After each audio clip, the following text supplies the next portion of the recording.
Ok l'équipe, c'est R2Z. Petite vidéo les gars d'une longue série qui va commencer sur ma chaîne. C'est comment gagner au paris sportif sur le long terme. Comment être un parieur gagnant. Donc moi les gars, pour ceux qui ne me connaissent pas, R2Z, 26 ans. Je fais des pronostics comme tout le monde. J'ai commencé au lycée à 18 ans. À l'heure actuelle, je ne vis pas des paris sportifs. Voilà, je mets ça au clair pour tout le monde.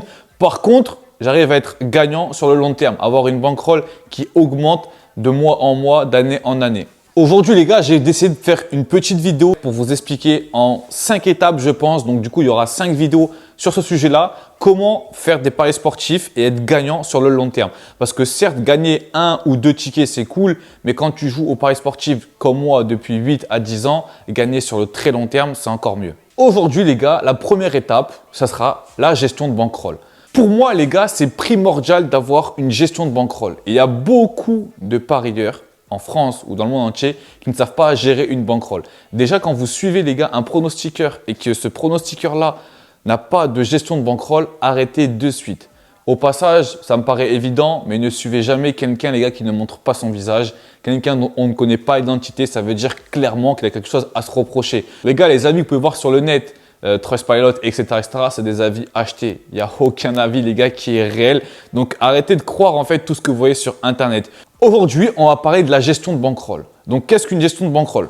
Pour moi, c'est la chose la plus importante dans les paris sportifs. C'est combien tu es prêt à investir et donc, entre parenthèses, combien tu es prêt à perdre dans les paris sportifs. Il faut toujours que ça reste une somme pas dérisoire. Ça veut dire que si tu n'as pas dans ton compte bancaire l'argent pour, ne va pas faire un emprunt pour avoir une bankroll pour les paris sportifs. Pour moi, ça paraît logique. Il y en a certains, les gars, qui croient que les paris sportifs, c'est vraiment une rentrée d'argent sûre et quelque chose sur lequel on peut investir, entre guillemets, pas son patrimoine, mais de l'argent qu'on n'a pas, faire des prêts à la banque, demander de l'argent à des copains, etc. Non, les gars, ça ne marche pas comme ça. C'est d'abord, tu as de l'argent, voilà, tu travailles. Avec ton travail, tu as une rentrée d'argent sur ton compte bancaire. Par la suite, tu choisis d'investir une part de ton salaire ou de ton argent disponible pour les paris sportifs. Par la suite, comment on gère une bankroll? Donc une bankroll, vous avez compris, c'est quoi? C'est l'argent que vous êtes prêt à investir dans les paris sportifs.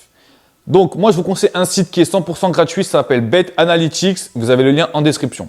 Une fois que tu as créé ta bankroll, il faut vraiment que tu aies un suivi personnalisé sur toutes tes mises. C'est pas tu vas jouer un truc par-ci, un truc par-là et tu vas pas le répertorier. Non, dès que tu joues un truc, tu écris ce que tu joues avec la mise, la cote, tu mets tout.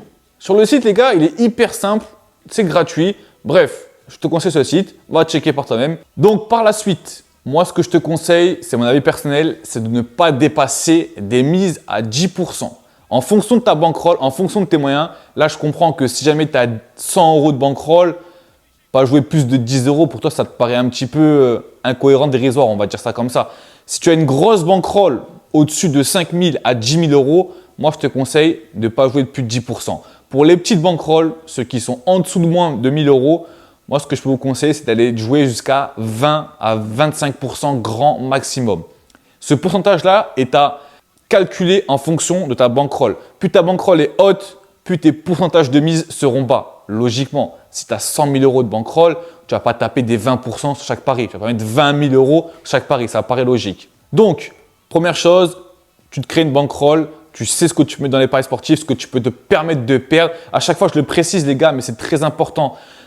On verra dans la prochaine vidéo la gestion des émotions, la gestion du stress. Il y a plein de trucs qui rentrent en compte les gars pour les paris sportifs. Et moi, je peux vous le dire, les émotions les gars, la gourmandise, ça c'est vraiment un très gros palier pour pouvoir gagner sur les longs termes. À savoir gérer ses émotions et la gourmandise, c'est primordial. Donc, gestion de bankroll, combien tu es prêt à investir dans les paris sportifs? Combien tu es prêt à perdre, combien tu es prêt à mettre de côté pour créer une bankroll. Deuxièmement, savoir gérer ses mises. Donc, comme je t'ai dit, plus ta bankroll est haute, plus tes mises par pari seront faibles. Plus ta bankroll est faible, plus tes mises par pari seront élevées. Troisièmement, du coup, je te conseille de te faire une bankroll avec le site Bet Analytics et de tout répertorier. Tu mets tout, même si tu joues 2 €, 1 €, non, tu mets tout, tu écris tout. Avec les cotes aussi, c'est très important. Quatrièmement, c'est de voir long terme et ne pas s'affoler. Ok, si tu vois ta bankroll en une semaine, tu as déjà fait moins 10%, tranquille. Il te reste encore 90% de ta bankroll pour pouvoir repasser en positif. Sois pas pressé. Sois pas, on va dire, sous tension de vouloir reprendre ce que tu as perdu rapidement. Tu as ta bankroll, suis-la sur le long terme. Le défaut que tu peux avoir, c'est de vouloir des résultats rapidement. Ouais, je veux prendre 40% de bénéfices en 3 semaines. Ça ne marche pas comme ça, c'est impossible. Toujours voir sur le long terme. Tant que ta bankroll n'est pas arrivée à 0%, tout est encore possible. Même si tu fais un moins 50% sur 10 jours, il te reste 50% de ta bankroll pour pouvoir remonter la pente. Donc, ne panique pas, ne sois pas pressé. Bref, j'ai pas envie que la vidéo dure plus longtemps. Il y aura, comme je vous ai dit, sûrement 5 vidéos. On se retrouve bientôt pour la deuxième étape pour apprendre à gagner sur le long terme avec les paris sportifs. Aujourd'hui, on a parlé de la bankroll. Prochainement, on parlera des émotions ainsi que de la gourmandise. Sur ce, les gars, c'était R2Z. Bonne journée et bonne soirée à tous.